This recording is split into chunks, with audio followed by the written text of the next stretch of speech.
အားလုံးမင်္ဂလာပါဗျ The Name John YouTube Channel ကနေပြီးတော့ပြန်လည်ကြိုဆိုလိုက်ပါတယ်အားလုံးစောင့်မျှော်နေကြတဲ့ TNJ Season 7ရဲ့ဘူလူပွဲစဉ်ကြီးကတော့ရောက်ရှိလို့လာခဲ့ပြီဖြစ်ပါတယ် Final မှာတွေ့ဆုံမဲ့ player 2ယောက်ကတော့မျိုးခိုင်နဲ့ဟိမင်းမြတ်တို့ပဲဖြစ်ပါတယ်ဗျ player မျိုးခိုင်ကတော့ semi final ပွဲစဉ်မှာပြပိုင်ဦးကို 3-0 နဲ့အနိုင်ယူကာ final ပွဲစဉ်ကိုတက်ရောက်လာတဲ့မြင့်တဲ့ player ဖြစ်ပြီးတော့ဟိမင်းမြတ်ကတော့ semi final ပွဲစဉ်မှာ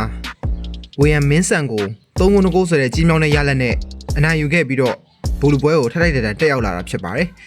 အားလုံးပဲသိကြတဲ့အတိုင်းပဲဟိမင်းမြတ်ကတော့တကယ်ကိုမှကျွန်တော် TNJ tournament ပွဲစဉ်တွေရဲ့ပွဲစဉ်တိုင်းလိုမှာခြေစွမ်းပြထားတဲ့ player ဖြစ်ပါတယ်ဆိုတော့သူ့ရဲ့ line up လေးကိုလည်းကြည့်ရကြရအောင်ခင်ဗျထုံးစံတိုင်းမပြောင်းလဲပဲနဲ့တိုက်ဆက်3ယောက်နေရာမှာ Dembele, Forlan နဲ့ Messi တို့ရှိပါတယ်ကွန်းနဲ့3ယောက်မှာတော့ Ryan Gravenberch, Emery နဲ့ Zarkia တို့ရှိပါတယ်ဗျနောက်တန်း4ယောက်ပုံစံမှာဆိုရင် Costa Curta, Tony Adan, Bastoni နဲ့ Cafu တို့ရှိပြီးတော့ဂိုးသမားကတော့ Victor Beya ဖြစ်ပါတယ်တကယ်ကိုမှ free to play ဆန်ဆန် individual skill ကောင်းကောင်းနဲ့ဟိမမြတ်ဒုတိယမြောက်သူ့ရဲ့ဘူလူပွဲမှာကောချန်ပီယံဆိုတဲ့ဂုဏ်ပုတ်တစ်ခုကိုဖန်တီးနိုင်မလားဆိုတာတော့စောင့်ကြည့်ရမယ်ဗျတစ်ဖက်ကျွန်တော်တို့ရဲ့ player မျိုးခိုင်ရဲ့ line up လေးကိုလည်းကြည့်လိုက်ကြရအောင်ဒီပြကြီးအဒီတာဦးဆောင်တဲ့4-3-3 robot counter ကစားပုံပုံစံမှာပေါ်ထွက်လာမဲ့တိုက်စစ်နှစ်ယောက်ကတော့ Soren နဲ့ Edu တို့ဖြစ်ပါတယ်ဗျသူ့နောက်မှာထောက်ထားတာကတော့ကျွန်တော်တို့ရဲ့ whole player Rugolit ဖြစ်ပါတယ်ကွန်းနဲ့3ယောက်နေရာမှာဆိုလို့ရှိရင်တော့ပေါ်ထွက်လာတဲ့ player တွေကတော့ Netviat, Pialo နဲ့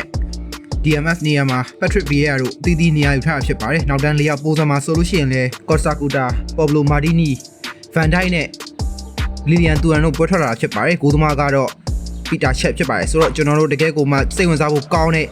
TNJ Season 7 Final Match ကိုကျွန်တော်တို့တူတူကြည့်လိုက်ကြရအောင်ခင်ဗျကျွန်တော်ကတော့ Season 17တဲ့သူကျွန်တော်ဖြစ်ပါတယ်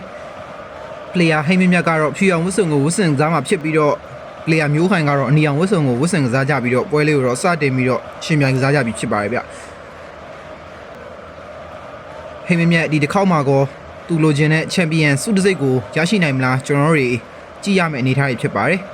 ဘက်က player မျိုးခိုင်ကလည်းညံတဲ့ player ပဲမဲ့လုံးဝတော့ထင်သေးလို့မရဘူးခုဆိုရင်တော့ Luis Suarez တယောက်တည်းပဲလွတ်ကျွတ်ပဲလက်ငတ်ထားပြီးဂိုးပြီးခင်ဗျာplayer မျိုးခိုင်ရဲ့ပထမဆုံး first attempt မှာတင်ရရှိသွားတဲ့ဦးဆောင်ကိုဖြစ်ပါတယ် Luis Suarez ချပြီးတဲ့ဘောလုံးကိုလိုက်တင်လေးပြေးထွက်သွားပြီးတော့ slide tackle လေးကိုပါကြော်ဖြတ်ရင်းနဲ့ခက်သွင်းယူသွားတဲ့ဂိုးကိုတော့ကျွန်တော်မြင်တွေ့ရခင်ဗျ E2 ရဲ့လိုက်တင်ပေးပို့မှုကတကယ်ကိုမှတိကျခဲ့ပြီးတော့ Luis Suarez ကလည်းသူ့အေးနဲ့သွင်းယူသွားတဲ့ဂိုးဖြစ်ပါတယ်ခုဆိုလို့ရှိရင်တော့ပွဲစားချိန်3မိနစ်မပြည့်ခင်မှာတင် TNJ Season 7ရဲ့တွင်းကိုတွေတော့စတင်မြင်တွေ့နေရပြီဖြစ်ပါတယ်ဗျဟိမင်းမြတ်ဘလို့များပြန်တုတ်ပြန်ကစားမလဲစောင့်ကြည့်ရဖို့ရှိရခင်ဗျသူအနေနဲ့ဟိုအရင် season တွေတုန်းက final ပွဲစဉ်ကိုတက်လန်းလာခဲ့ပေမဲ့ဒုတိယနေ့ကျင်းနေခဲ့ရတဲ့ပုံစံမျိုးကိုဒီတစ်ခေါက် season မှာရောချိုးပြမလားဆိုတာကတော့ကျွန်တော်တို့စိတ်ဝင်စားစောင့်ကြည့်ရမယ့်အနေအထားဖြစ်ပါတယ်ဒါပေမဲ့ခုတော့ player မျိုးခိုင်ကတကူဟိမင်းမြတ်ကတော့ဂိုးမရှိနဲ့ပွဲရတော့ဆက်လက်သွားနေပြီဖြစ်ပါတယ်ဗျလူထုတ်ပုံခင်းချင်းအနေငယ်တာလွန်နဲ့မျိုးခိုင်အနေနဲ့တော့ရရှိတဲ့အခွင့်အရေးကိုလုံးဝအလွတ်မခံမဲနဲ့ဂိုးတွေအများကြီးယူဖို့သူစူးစမ်းနေတာဖြစ်ပါတယ်ကိုဆိုရင်တော့ Lilian Thuram, Virgil van Dijk နဲ့ပြန်လည်တွဲထားတာဖြစ်ပါတယ်ကွင်းလမ်းမှာရှိတဲ့ Andreas Pialo, Patrick Vieira နဲ့တွဲလှုပ်ထားတာဖြစ်ပါတယ်ဒါပေမဲ့ Zarkia ပြန်လည်ဖြတ်တောက်ရင်းနဲ့ပဲLionel Messi ရထားပါသေးတယ်ဒါပေမဲ့လွတ်ပဲနဲ့ Pablo Maldini ဖြတ်တောက်လာတဲ့ပုံစံမျိုးမှာဘောလုံးကတော့အကွင်းလဲမှာပြတ်များနေကြတာဖြစ်ပါတယ်နက်ပြက်Luis Suarezနဲ့နှစ်ပေါ်ရိုက်ထားတယ်နက်ပြက် crossing ပေးထားပြီး Rugolit Victor Beya မိရလေးဖမ်းယူသွားတဲ့ပုံစံမျိုးတွေဖြစ်ပါတယ်ခုဆိုလို့ရှိရင်တော့ Emery ရှိမရှိတဲ့ Dembele ကိုပေးထားတယ် Dembele တယောက်တည်းပဲလွတ်ကျွတ်ပဲဖိတ်ထားတယ် double touch နဲ့လက်ကထားပြီး goal ပြီးခင်ဗျာတကယ်ကိုမှကောင်းမလာတဲ့ဟိမင်းမြတ်ရဲ့ individual skill ကိုကျွန်တော်တို့အမြန်ဝါတင်နေမြင်တွေ့ခဲ့ရခင်ဗျဒါကတော့ဟိမင်းမြတ်ရဲ့ playing style ဖြစ်ပါတယ် Dembele ရရှိလာတဲ့ခွင့်ရင်းကိုတစ်ချက်ဖိတ်က double touch လေးကအသုံးပြုရင်းနဲ့ဂိုးကိုသွင်းသွားတာဖြစ်ပါတယ်ဗျခုဆိုရင်တော့ဟိမင်းမြတ်ကတကူမျိုးခိုင်ကတကူနဲ့ပွဲရတော့ selection ပြိုင်စားနေပြီဖြစ်ပါတယ်ကျွန်တော်ဒီကူမှာချီကျူရမယ့် player ကတော့ Dembele ဖြစ်ပြီးတော့ဟိမင်းမြတ်ရဲ့ control ကောင်းမှုကိုလည်းကျွန်တော်တို့နည်းငယ်တော့အတိမပြုတ်အောင်ဖြစ်တယ်ဗျလူထုတ်ပုံနည်းငယ်လေးတာလွန်နေတဲ့ဒေကနေမှအနမီလီရသလိုပုံစံနဲ့သွင်းသွားတဲ့အနေအထားမျိုးတွေမှာပွဲရတော့တကူနဲ့ဆက်လက်ရှင်ပြိုင်စားနေကြဖြစ်ပါတယ်မျိုးခိုင်ဒီတစ်ခေါက်ကောသူ့အနေနဲ့ပေးလိုက်ရတဲ့ခြေပါကိုပြန်လဲခြေပပြီးတော့ဥဆောင်ကူများပြန်လဲရရှိမလားကြည့်ရမှာဖြစ်ပါတယ်ဆိုရင်တော့ရူဂိုလက်လက်ကထားပြီးဗီတာဗီယာပုတ်ထုတ်ကာကွယ်ရင်းနဲ့မျိုးခိုင်ရဲ့ player နဲ့ထိပြီးတော့ဟိမမြက်လက်ပစ်ပေါ်ရရှိမှာဖြစ်ပါတယ်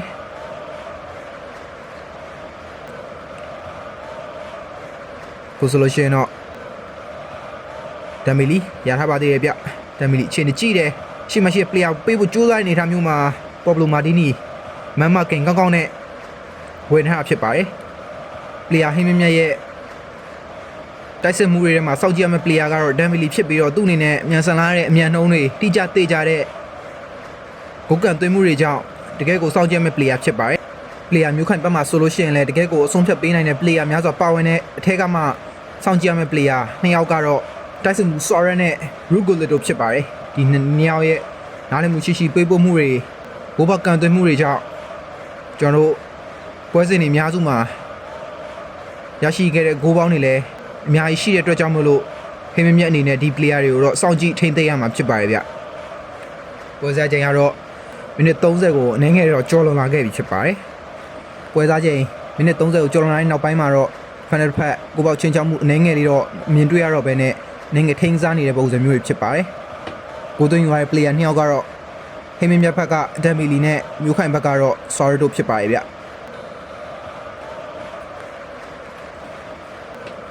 တကယ်ကိုမှပြန်ဆက်မှုပြင်းထန်လာတဲ့ဘိုလူပွဲစဉ်ဖြစ်တာကြောင့် player တွေအနေနဲ့အနည်းငယ်မှားယွန်းမရှိအောင်ထိန်းစားနေကြတဲ့ပုံစံမျိုးတွေကိုလည်းမြင်တွေ့ရဖြစ်ပါတယ်။ကိုဆိုရင်တော့နက်ပြက်ရှိမရှိတဲ့ Rugolo ကိုပေးထားတယ်။နက်ပြက်တယောက်ထဲပဲဆွဲပြေးလာပြန်ပြီ။ညောက်ထုတ်ဖို့ကြိုးစားတယ် Rugolo ရပါသေးတယ်ဗျ။ Rugolo ထောင်ထားပြန်ပြီ။ဟိမမြတ်ရသလိုပုံစံနဲ့ရှင်းထုတ်ထားခဲ့ကကောင်တာအတက်ပြန်လဲစတင်ကစားပြီဖြစ်ပါတယ်။ဒီနံပါတ်စီတယောက်ထဲပဲ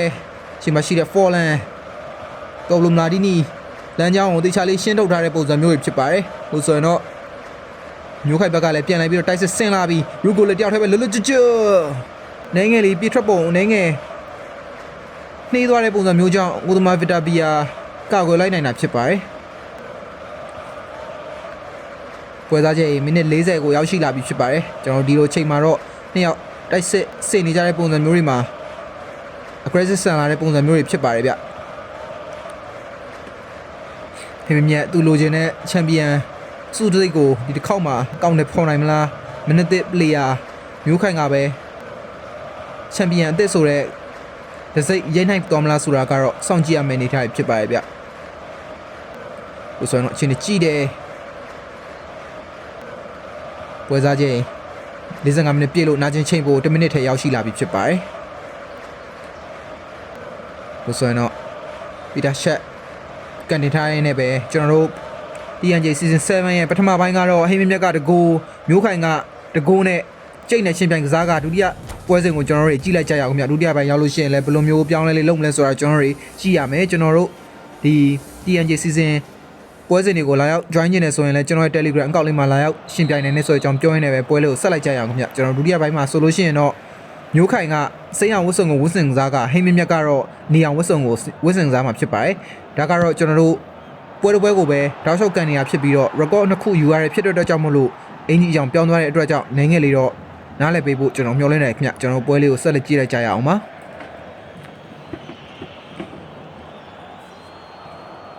ကိုဆိုနော် Rugolo လီ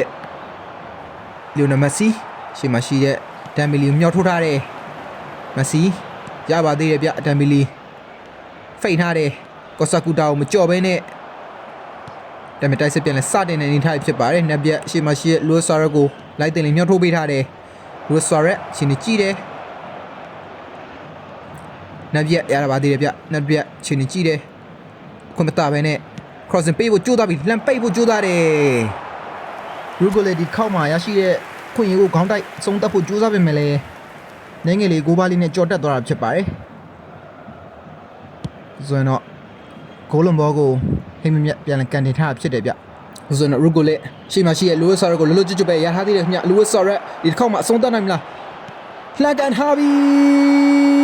ကောင်းမွန်လာတဲ့မျိုးခိုင်ရဲ့လူဝစ်ဆော်ရက်အဆုံးသတ်ဖြစ်ပါတယ်တကယ်ကိုမဆလေးတန်းလေးနဲ့ပါလှည့်ထွက်ရင်းနဲ့တလပပအဆုံးသတ်သွားခဲ့တဲ့မျိုးခိုင်ရဲ့ individual skill အကောင်းဆုံးပုံစံကိုကျွန်တော်တို့မြင်တွေ့ခဲ့ရပြီဖြစ်ပါတယ်ရုကိုလက်ရှေ့မှာရှိတဲ့ဆော်ရက်ကိုညှို့ထုတ်ထားရင်းနဲ့လိုက်တင်လေးပြေးထွက်ကနောက်ခံစားသမားတွေကိုလှည့်စားရင်းနဲ့ပွဲတော့ဦးဆောင်ခိုင်းပြီဖြစ်ပါတယ်အခုဆိုရင်တော့ဟင်းမီမြတ်ကတကူမျိုးခိုင်က2ကိုဖြစ်ပါတယ်ဗျတကယ်ကိုမှကျွန်တော်တို့ကြည်ရတန်နဲ့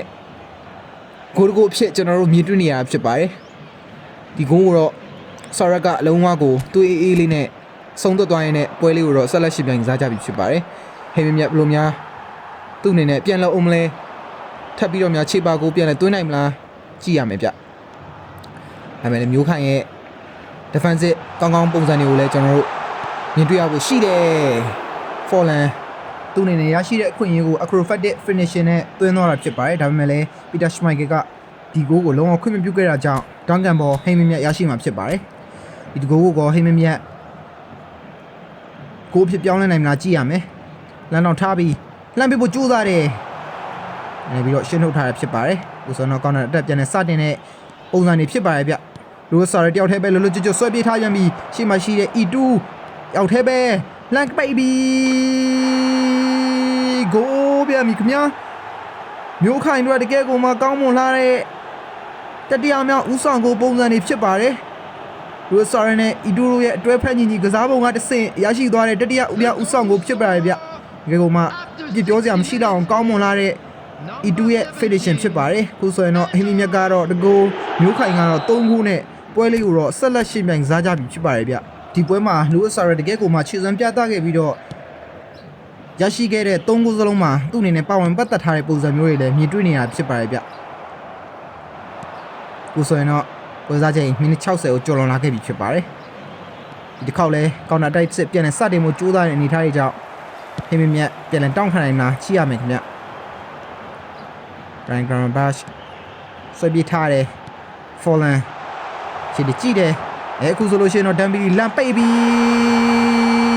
ဂိုးပြီခင်ဗျာကျွန်တော်အစီအစဉ်တင်ဆက်နေမှုကိုဒီမှာပဲရန်နာခွင့်ပြုပါဗျဘာလို့လဲဆိုလို့ရှိရင်မထင်မှတ်ထားတဲ့ technical error လေးတွေကြောင့်ပွဲရတော့ဆက်လက်ပြီးတော့ record ဖမ်းနိုင်ခြင်းမရှိတဲ့အတွက်ကြောင့်မလို့ဒီမှာပဲဆုံးသက်ပြစီပွဲပြီးဆုံးတဲ့အချိန်မှာတော့ဟိမ့်မီမြက်က4-3 ဂိုးဆိုတဲ့ comeback goal နဲ့အနိုင်ရရှိကွာTNG Season 7ရဲ့ Champion ဖြစ်သွားရတဲ့အကြောင်းပြောရနေပဲကျွန်တော်ရဲ့အစီအစဉ်တစ်ဆက်နေမှုဒီမှာပဲရန်နာခွင့်ပြုပါဗျအားလုံးပဲကျေးဇူးပါခင်ဗျ